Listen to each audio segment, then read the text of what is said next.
Greetings, Keishlings. Keishan Prime here, doing my review of Fairy Tail Chapter 524, Black Future, or as I like to call it, Captain Mashima, because this is basically all the plot contrivances, because this was one weird chapter. Things that didn't make sense to me at all, and I called it that because of all your powers combine, I am Captain Planet. Well, in this case, instead of elemental powers, you have plot holes and MacGuffins, either talked about or actually brought up. Anyway, it starts with Natsu and Zeref having a bit of a clash. They go arm to arm with each other and using whatever magic Zeref uses. Some kind of dark magic, I know, but I don't know. Anyway, and, you know, Natsu's fire and all that stuff, and it looked like Natsu was stronger because he didn't knock him down. And then he goes in for a punch that ends with a kick from Zeref, sending him across the room. From there, he reveals that Natsu does not have the power that Ignal gave him, which, yes, that much is true. He used that, not long after the time skip, when it was revealed he had it. And that was supposed to kill End, which we now know is him, so that's kind of all irrelevant for the most part. And Happy says, like, if only I hadn't, or if I hadn't stopped him, like, what, it would have killed him, I guess, but he still used the power, and didn't kill him. And now he could use that power to defeat his brother. And possibly Agnologia, who did appear last chapter, which, after the confusing conversation there, we'll get to him in a second. But from there, without that power, Natsu can't defeat Zeref, though he claims I can with my own power. Yeah, don't see it happening. Excuse me. From there, it moves on to my first major confusion in this whole chapter was Zeref mentions that he has to kill Natsu to save humanity, which I don't recall in any of the previous chapters that's his motivation for doing anything. I could have missed something, I don't know, it'd be hard to pinpoint. But, yeah, I don't get that at all.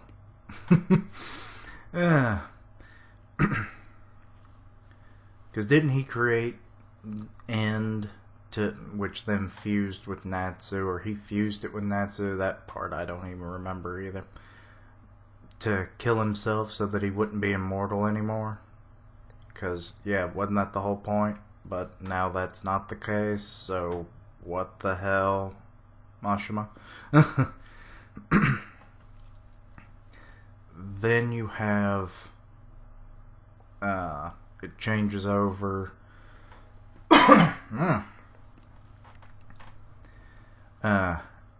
with Urza and Wendy. They're just kind of watching Agnologia walk away.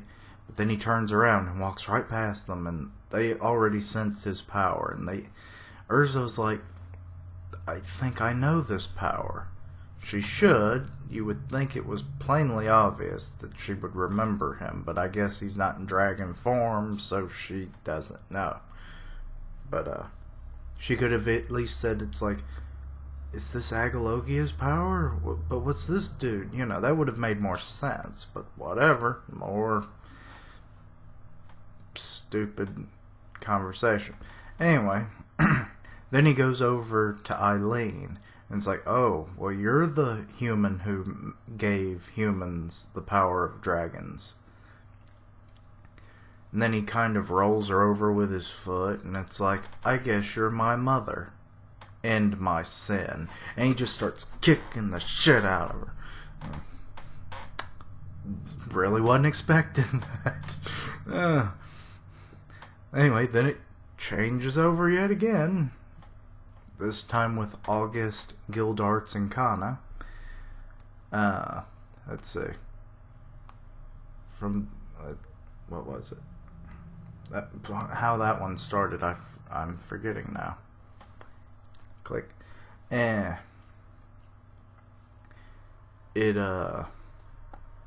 Really having a hard time with that one for some reason. But after a bit of kind of back and forth between them, we kind of get to the root of something that was brought up last week. Because August brought up, like, just kind of off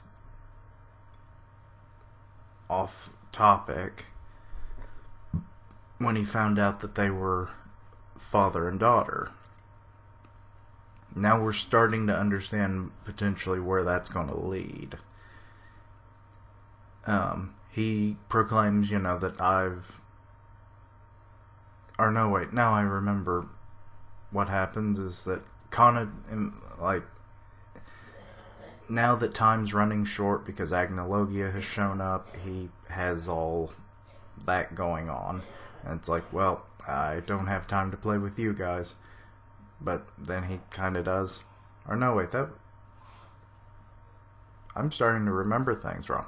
But anyway, time is coming to a close because the final battle will happen, and he's sided with Zeref, and they're going to save humanity, though Kana is like, screw that crap. That's not what you want to do. We've already lost too much on both sides, so let's just end this. And she invokes Fairy Glitter, which, yet again, another MacGuffin that I thought was already not supposed to be a thing anymore. But she still has it. Hits August head on, and nothing happens. Then he brings up what was mentioned in the previous chapter. He never understood, out of all the things he's ever learned, and he's mastered all the types of magic in the world, he never understood one thing, and that was unconditional love between a parent and child. Part of this stems from Zeref's own father-son relationship with his son,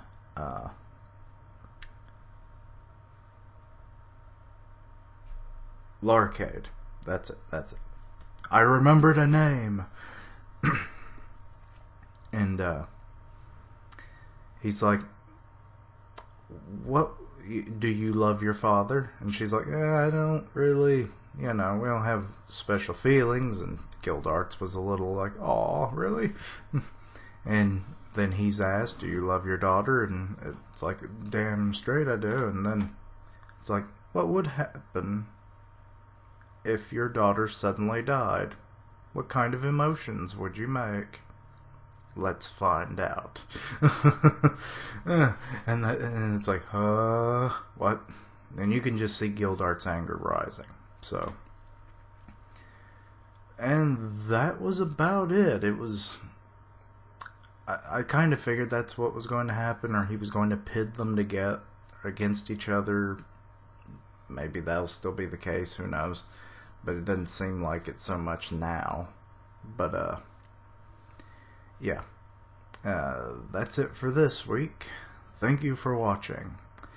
Oh, I forgot to give a score. Let's see. I give it a 3. It's moving along heavy MacGuffins. I didn't really care for that, so I just give it a 3. But thank you for watching. Like, comment, and subscribe, and I'll see you next time. Quiche-lings, roll out.